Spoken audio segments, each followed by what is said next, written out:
Hi guys, so welcome to another day. Today we are going to be talking about, does it make sense as an immigrant who is here in Ghana?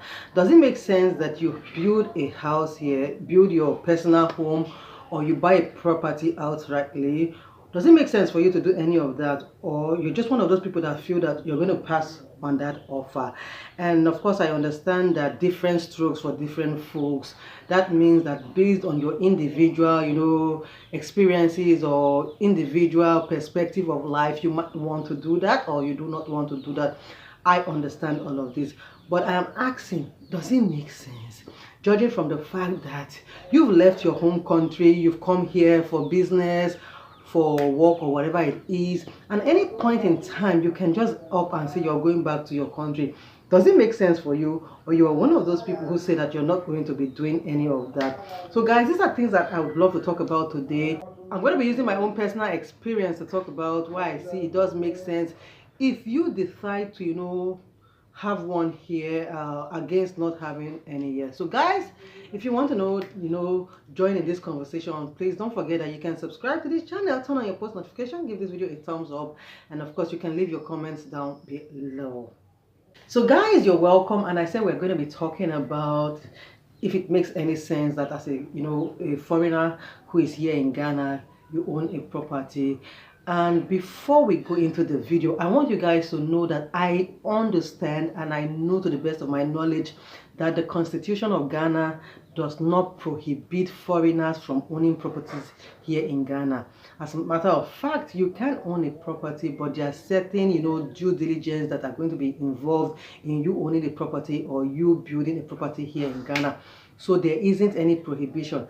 So let's go straight to the fact that if you decide to own a property here, it is your own personal opinion, and if you do not, it's also your own personal opinion. One man's meat is another man's poison, kind of stuff. But I understand that different people come from different places and come and live here in Ghana, and some just feel that they need to get a property of their own, and this is because of the certain situations that they are faced in. Irrespective of this, there are also people who are faced with situations that are unimaginable but still don't believe that they should build a property here in Ghana, when of course Ghana is not their hometown. So they just feel that instead of them putting that money into building a property here or buying a property, they would go and do that at home. Now, I don't have a problem with that. Where I have a problem is you are not building here in Ghana. You are not building back home in your respective countries or country, as the case might be. You are not investing that money into anything. So what are you doing with your money? You're gallivanting, you're cruising, as they usually say, and at the end of the day, some people get to live 10 years there about, and they do not have anything, wasted years. So I understand this, and I just hope that whoever is that individual that's watching this video, you get to see the reasons why it is necessary. But also I want to also state that there are a lot of people who would want to own properties, but the financial capabilities or the financial resources is what is holding them from having a property here. That said and out of the way, I want you guys to know that I have come across a number of foreigners here in Ghana that own houses. I have come across foreigners that don't have houses here in Ghana, and they don't see any reason why they should have it. And the annoying part of the thing is that some of these foreigners that say they don't want to have houses here in Ghana, they have been in Ghana for the longest time. As a matter of fact, some of them even have been in Ghana longer than I have been. And is it that they did not have the money? They have the money, but they would rather, spend that money on buying cars, which I don't say is a bad thing. But if I were to choose between a car and having a house, I would choose a house. Now, before you say cars are cheaper than houses, which of course I agree, but then the question you should be asking is, what type of cars are they buying? They are buying the kind of cars that I call machine, not jalopies or hand me down kind of cars. So I understand. Now, I said I'm going to be talking about this thing from a personal point of view. And this personal point of view that I'm going to be talking about, why I think it does make sense to build a property, is the fact that a number of, a number of immigrants can attest to the fact that they are facing the same situation, or they had faced the situation at one point in time, and they just decided that whatever the case is, we are going to get that property. And I'm talking about landlord and tenant wahala, or co-tenant wahala, or other issues that just push their hands to go get that property. So my 9 years here in Ghana, out of the 6 years that I was a tenant, I had used that 6 years to move to about 4 to 6 houses. Funny, right? I had changed houses 4 to 6 times. So the first time I did my 1 year tenancy with that house, and when my tenancy was over, we handed our key, or rather the keys, to the owner of the house, and we went our separate ways. And to the best of my knowledge, if I were to come across that landlord today, I think we are going to be cordial towards each other, because we both left parted on good terms. From there, I moved into one other house, which today, when I look back, I'm like, I wish I never moved into the house. The 3 months that I stayed in that apartment, guys, I will tell you, those were the 3 months I wish never existed. But also looking back, I just feel that whatever problem the landlord and I had, or he had with my husband and I, was just, communication problem, and it was lack of understanding, which perhaps at that time, if both parties were level-headed enough, it wouldn't have been an issue. But as it is, there were issues on the ground, and we couldn't, both settle the issues, which we had to leave the house. Now, we left the house not because the landlord asked us to leave the house. We left the house because we're like, this is not even our house. So why should we stay in a house that we've just spent about 3 months there about, and be having this banter back and forth with the landlord? So we just decided to leave. Now, this is where it gets funny.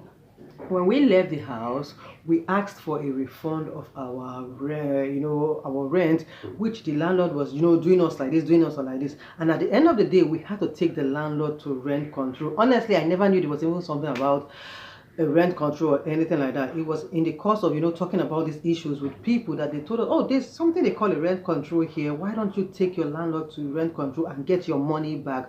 Now, for those of you who do not know what is a rent control is an establishment that is being set up by the government to be able to handle issues that arise between landlords and tenants, and see if they can get to a peaceful resolution. So I took the landlord to the rent control, and within 3 months we were able to get our balance back. And after that, I moved into another house which I stayed 3 months. Landlord tenant issues, tenant versus tenant issues, and I just felt that particular place, compound again, although the issues were not as pronounced as the previous compound I was living in, but I just felt this particular compound was kind of choked with so many people. And honestly, it was out of desperation that we moved into that house when we were running away from the previous compound we were living. So out of desperation, we moved into this house, and after staying about 3 months, I just realized that this place is too choked. I can't be here. And from there, we moved into another compound. Everything was nice. We stayed 6 months in that particular compound that we moved in, and after that, we moved to the last place where we stayed for 3 years. Now, this particular place that we stayed for 3 years, guys, it's like we have a thing with number 3. So we stayed in this particular house for 3 years, and after we paid the first year rent, there was an increment, second year, third year increment of rent, which I'm like, oh, it's the landlord's house. It is his, choice to do as he would want to. But the funny thing is that every increment came with 100%, rise in the rent money. And it was funny because at that time we were just wondering is this a ploy to, get us out of the house, or is it his way of doing things? And in the second year of our rent, we saw a property and we bought that property. As at the time we were buying that property, we were not even thinking of buying to build and remain in Ghana.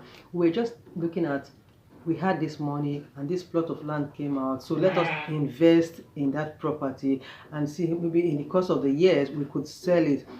But when we started noticing one or two things, we started developing the plot.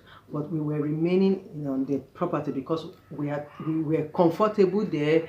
We were, there was kind of security, safety, and it was a nice environment. Of course, it was a self-compound. So we remained in that compound till the end of our third year rent. The landlord came and increased the rent.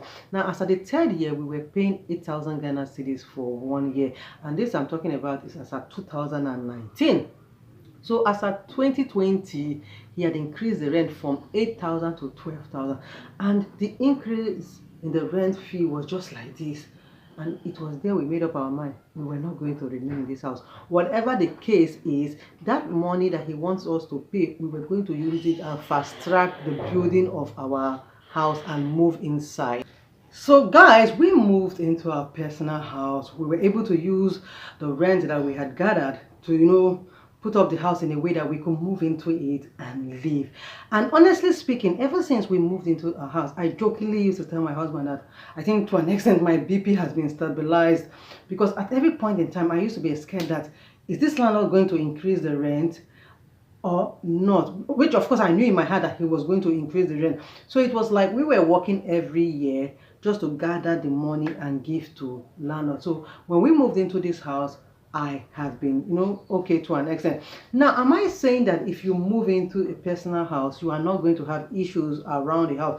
Most definitely, you are going to have issues around. But that, again, would depend on your kind of person. For me, like this, I'm someone, nobody is my enemy and nobody is my friend. I come out, I greet, I go my way. I do not go from side to side trying to know what is the latest gist in town. That's none of my business. I have a business to pursue, so I pursue it and make nothing my own.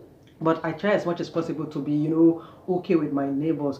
So yes, you could still move into your personal house and have issues with your neighbor. But compared to when you're living in a rented apartment, you are going to have issues with your landlord.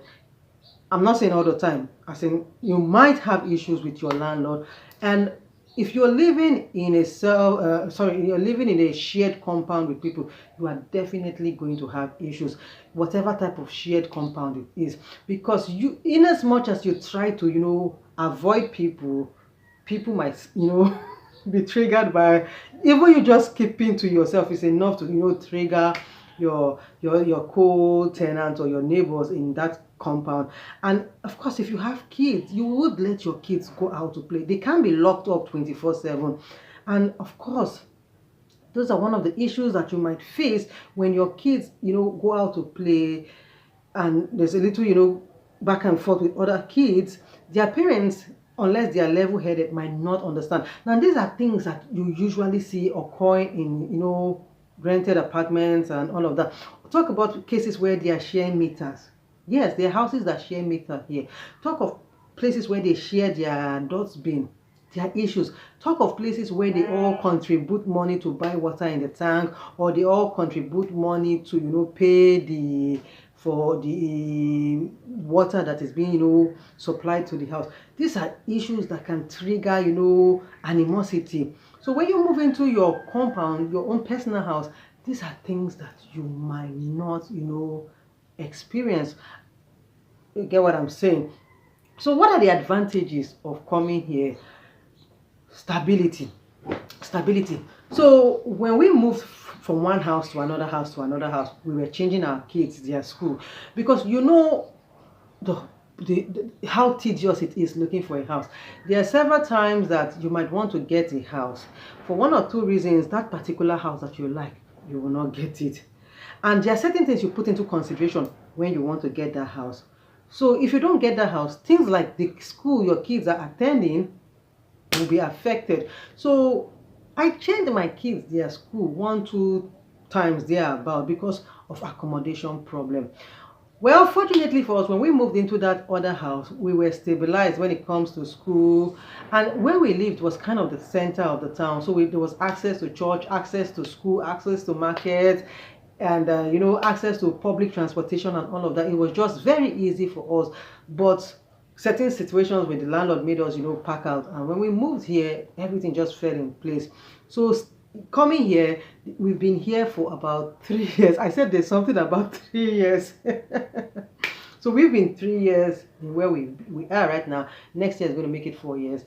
And in these 3 years, our kids have been, in one school, and every other thing that can cause you one or two issues with your neighbor or your tenant is out of the way. I'm not sharing water or whatever, anything with anybody, which of course I haven't shared for a very, very, very, I don't even know the last time I had to share anything, because I said the previous house we were in, before we moved here, we had everything to ourselves. So I'm not sharing anything with anybody here. So I'm not even having any reason or whatsoever to have issues with anybody. Okay, so what other advantages is it? When you build a house, when you buy a property, it is an investment.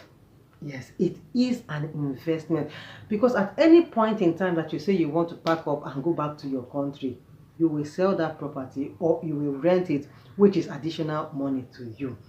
So it's not a loss. It's not like you've put money somewhere and away it has gone. Compared to a car, a house is an asset. See, properties appreciate. Cars, I think when you buy a car, the value of it begins to depreciate as compared to a property. Another advantage is that you get to build whatever it is that you want to build. If it's a duplex, if it's a bungalow, if it's a 3-bedroom, it's a 2-bedroom, whatever design that you want, you will build it. It is your personal house. Another advantage of having your own personal house is that, for instance, I have gardens. I have a garden. I plant tomatoes, I plant pepper, I have my bitter leaf, I have my ugu, I have my scent leaf, I have my alefo inside my own personal property. I have a coconut tree that is blossoming outside. These are things that I couldn't have gotten in a landlord's house. Why am I saying this? The cost of all these vegetables in the market. Now I don't buy because I plant them. I have the water to water it. It is my water. If I'm buying, it is my own money. So nobody is going to be saying that, madam, you are using more water than any other tenant. You get what I'm saying? And another thing which is, I think, is good is that when we wanted to buy this property, we had no come and checked it out to make sure that in the long run we're not going to be regretting buying it. And to the best of our knowledge, we liked where we saw, that was when we were coming here, we liked it and we saw the potentials of this place. Because even at that, we wanted something that if at any point in time we say we are going back, we will get our money back. So we saw the potentials of this place. What's the word when you say property is I said it earlier and I've forgotten. There's potential for you to turn the money around, and so that's that. So these are the few advantages that I can say when you get your property in Ghana. It's not loss.